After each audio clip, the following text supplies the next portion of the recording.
over the very old Barton. If you were going to choose one watered down, Like, yeah, if I was going to choose one with on a rock or, something like that, I might go with the old tub over the very old Barton. if you're with your buddies somewhere at a concert and you just want to drink straight out of the bottle and you guys are passing it around, which one are you drinking? I'm probably going to drink the very old Barton. Anime. Good choice.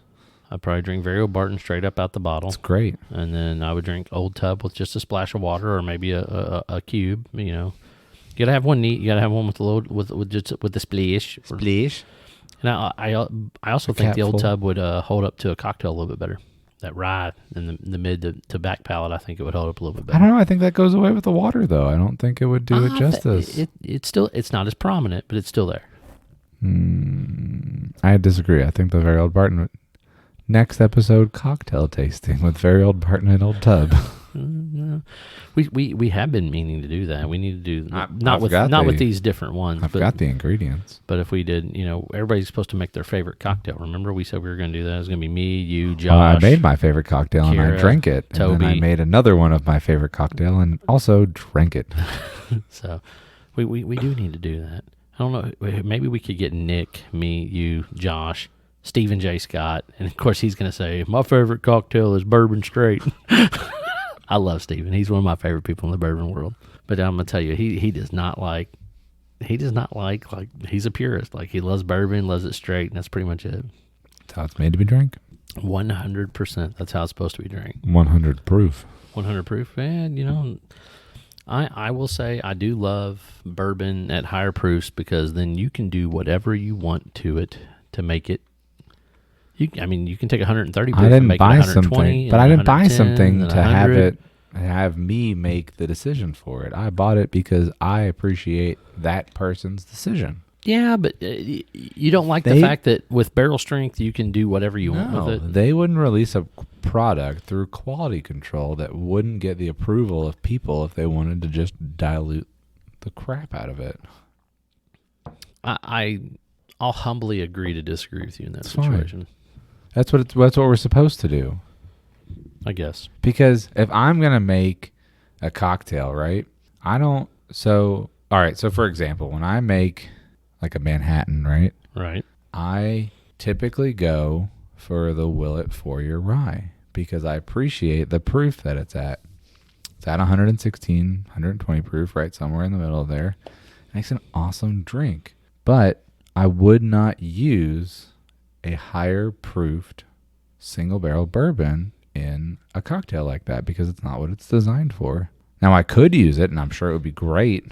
I get where you're coming from. But and I understand where you're coming from because the flip side of it is like, dude, I bet a cocktail would enhance this so much more than you realize and make it. Well, not only enhance it, but let's be honest, right? Like, it's going to hold up to the cocktail, to the mix, to the sweetness, to the whatever you're mixing it to. But like a higher proof bourbon is going to hold up to it better. But you don't want that higher proof to overpower the actual cocktail. You can always.